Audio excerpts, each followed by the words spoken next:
Hello there. It's me. Yes, I am live. Have not done this for a bit. Thanks for bearing with me, for being patient. Yeah, Brian of London here. I'm not in my forest because, unfortunately, my plans this morning, very unfortunately, unpleasantly, in fact, I have to attend a funeral of my friend's wife, who, after a very long battle with cancer, passed away yesterday. So she is being buried in the town where they live this morning, and that's why I can't go on my forest walk.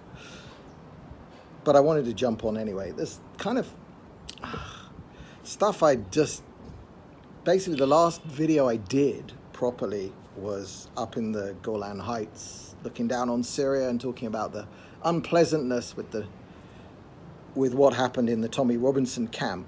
So maybe I'll touch on that. But yeah, Aussie Dave, my friend Dave, who is the blogger who started Israeli Cool and runs Israeli Cool, and where I have blogged, his wife passed away. They have 5 kids, and way too soon, way too young. That's what we do. Anyway, so I'll be going to the funeral for that in 30 minutes or so. And just, and also yesterday here in Israel was a very difficult day, because in the morning we learned that overnight a young kid, a 19-year-old or 18, on the verge of 18, 19, had been murdered, stabbed to death in near Gush Etzion. And he was on his way back he was a religious kid, but he was going to the army, which is a comparatively, it's an important thing. The religious are starting to serve more in the army, and he was heading towards one of those units. Now, he wasn't in the army yet, wasn't in uniform, so the press just keeps saying he's a soldier, but he's not a soldier. He's a 19-year-old kid, and he was heading back with some books for his rabbi, and he was murdered, stabbed to death, and the hunt is on for the murderers who did that. Meanwhile, the press are at great pains to point out that he was a soldier, but he wasn't a soldier. He wasn't in uniform, and the people we're fighting are not soldiers. They do not fight in uniform. They don't follow those rules, and it's sickening. I've been doing this for so long. I've been talking about this stuff honestly, because that's all I do, is I talk honestly. If I make a mistake, I correct it. If I find out that I've said something that was wrong, I correct it. But generally, I'm pretty good at checking my facts. So I go to proper sources and I find out, yes, he had joined a yeshiva, which is a place where you learn about Torah, that was also associated with taking religious kids and giving them a modern outlook, and part of that is going to the army. And that sequence of facts, that leads the press to be able to say he was a soldier, which is as if to write it off. He was a soldier and he was a settler. He was living in land that the world deems we shouldn't be in, but which we call Judea, and was called Judea and Samaria before the existence of the term West Bank. So the pressure against Israel is constant. Anyway, we're still here. And that's the other thing. The flip side is that if these people think that they are going to drive out 7-8 million of us by murdering and stabbing to death our children every now and then, it just doesn't work. As my friend Ryan has always said, this is the difference between indigenous people and colonizers. Most of the world has us inverted. The haters, they want to see Israelis and Jews as colonizers in Israel. We're not. We're the indigenous people returned home, and many of us were here all the way through. The colonizers are the Arabs and the Muslims. Islam is a colonial force here, and so they are fighting. They're fighting exactly the right sort of battle that it would take to drive a colonizer out of this land. They're fighting how you would fight to drive the British out of India or the French out of Algeria. That's how they're fighting. Trouble is, it won't work, because we're not a colonial force. We've come home. It's our home. We feel attached to this land. So we absolutely detest when our blood is spilled on our land, but it is our blood on our land.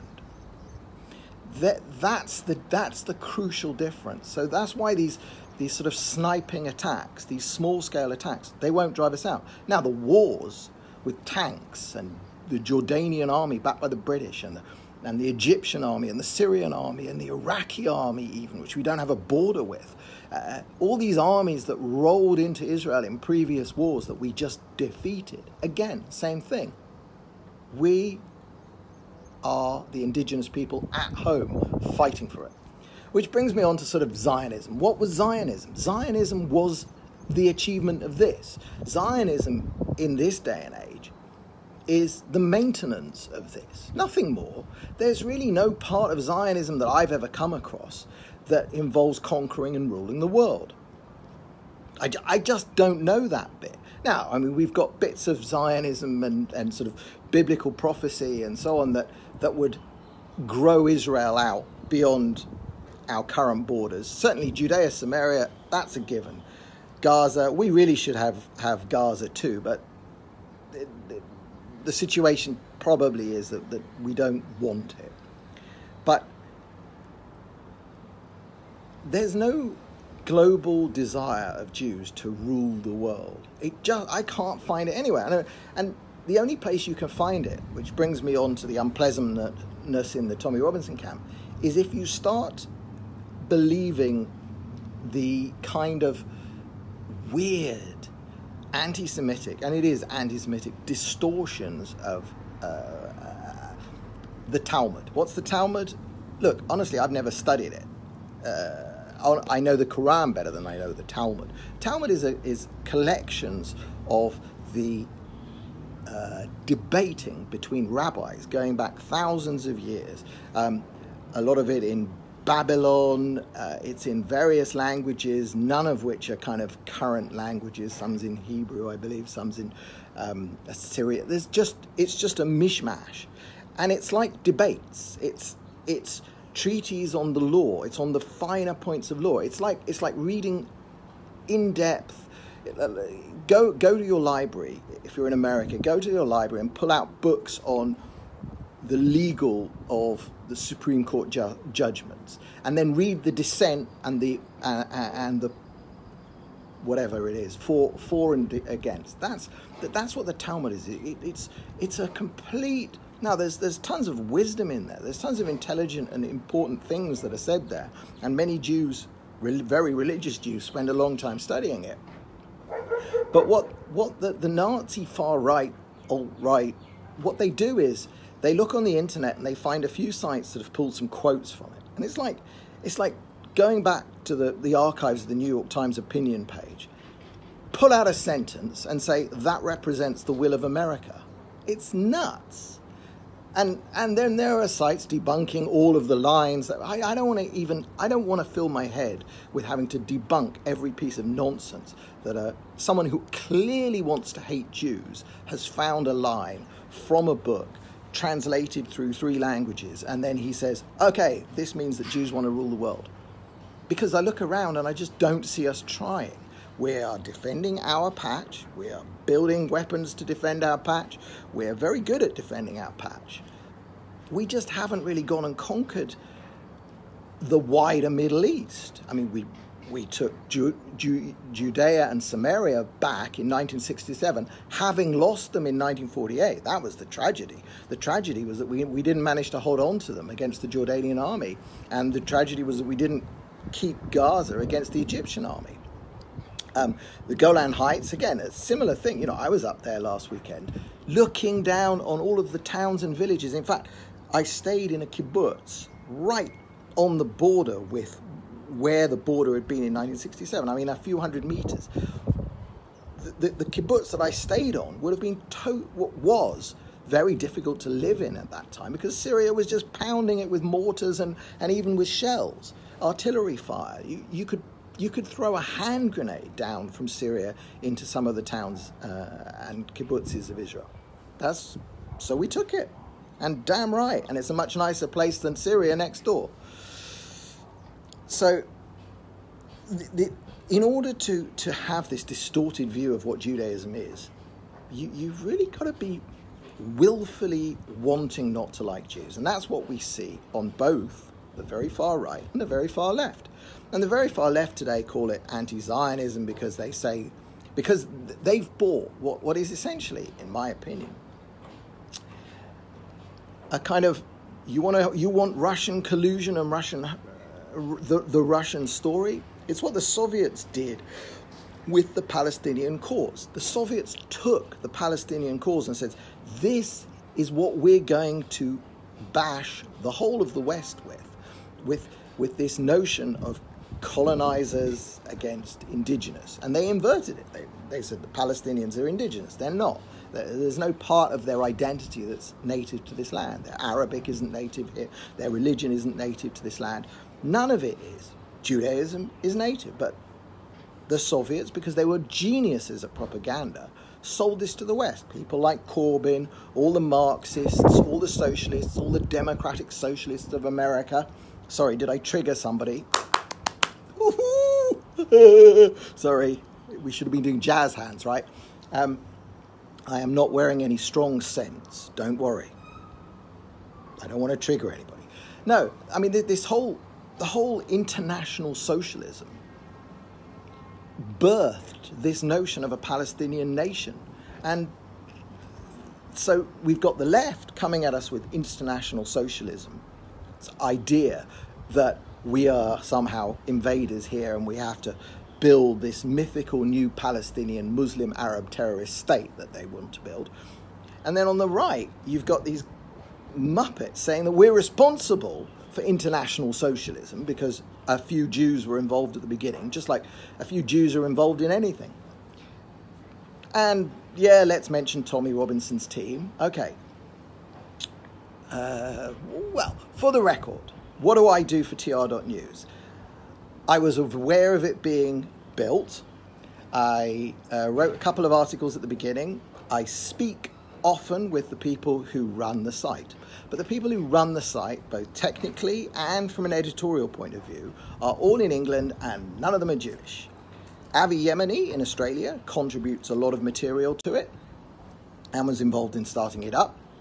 And that's it. As far as I know, Avi and I are the only two Jews sort of daily in touch with Tommy's team. Tommy's team, behind the scenes, there are people you're not aware of who don't want to be named, and I don't blame them for that because it's rough work, not Jewish. But they don't stand for any of this far-right, Jews control the world, Jews are responsible for all the socialism and protocols of the elders of Zion shit. They are, to be honest, they're even stricter on this than me. So when Shazia wrote her article that was problematic,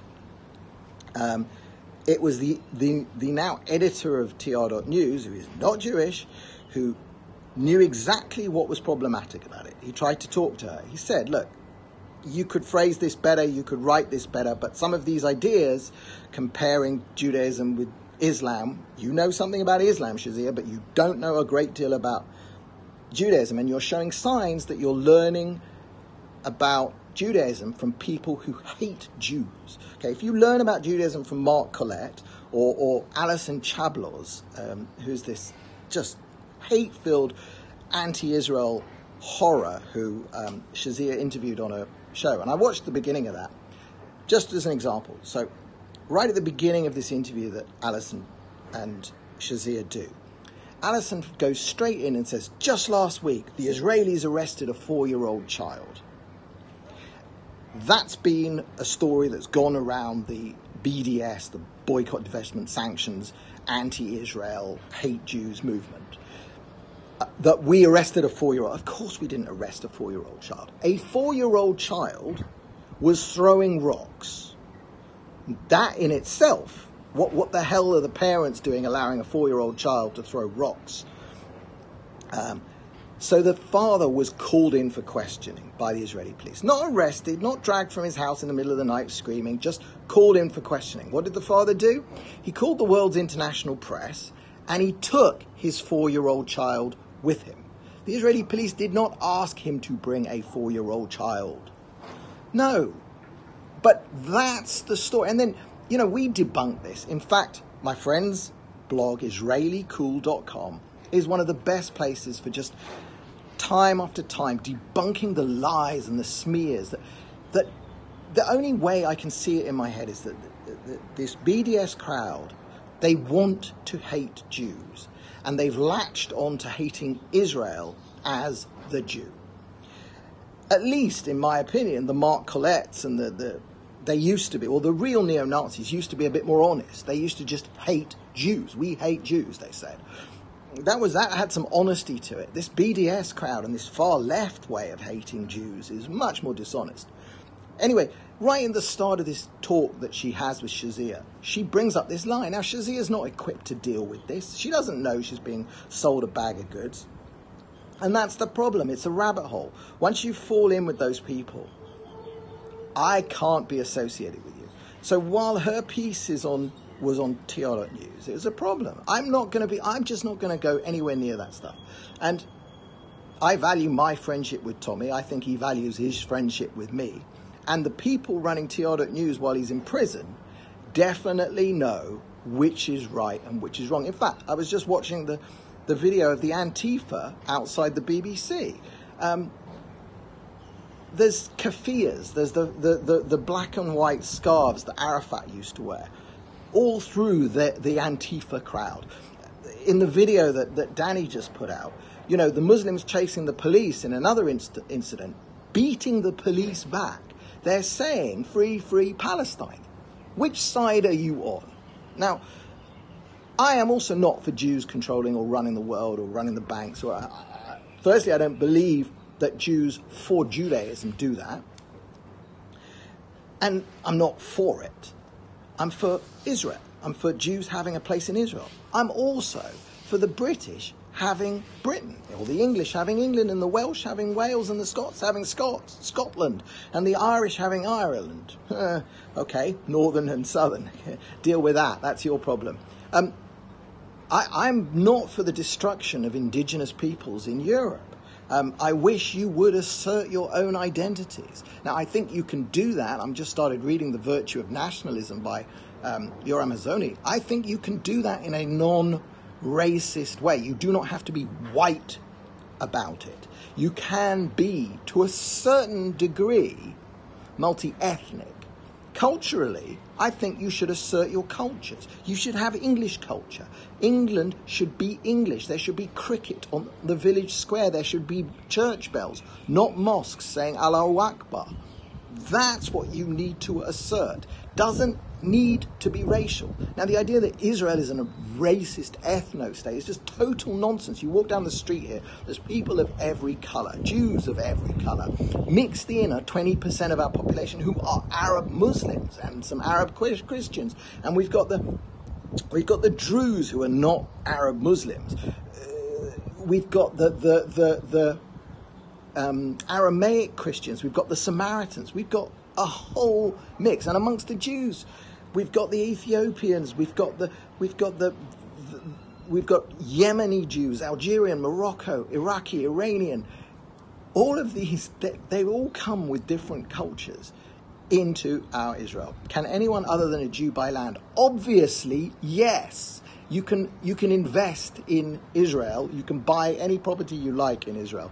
You don't have to be a Jew. Now, to emigrate to Israel, yes, you have to be a Jew because we've set an immigration policy. That's our immigration policy. Welcome. That's what the nature of the state is. That's what we were formed to do. There is one Jewish state, so we have one rule. Any Jew can come and live here. How you prove to be a Jew, that's something we argue over. But that's what we do. You can convert to be a Jew. If you really want to live here, go see an Orthodox rabbi, say, I would like to become a Jew, spend a couple of years studying, you can get in. It's actually probably easier than emigrating to America legally. This has been wide-ranging. I've got to get ready because I've actually got to get out of here, unfortunately, and go to Ahava's funeral. Her name means love. Ahava is love, and she's the wife of my friend it's going to be a little bit tough. And anyway, I wanted to get a video out there. I'll be sticking this up on 3Speak. That'll be the first place it'll go. Eventually, maybe I'll put it on YouTube, but I'm kind of sick of that place. And thanks for listening all. Hope that helps. I'm sure this will upset some people and neo-Nazis and so on, but that's life. Anyway, I'm still here. It's Israel. I've got my flag behind me and my beautiful view. And have a great weekend, everybody, and carry on living. Live. That's the answer. We got to live.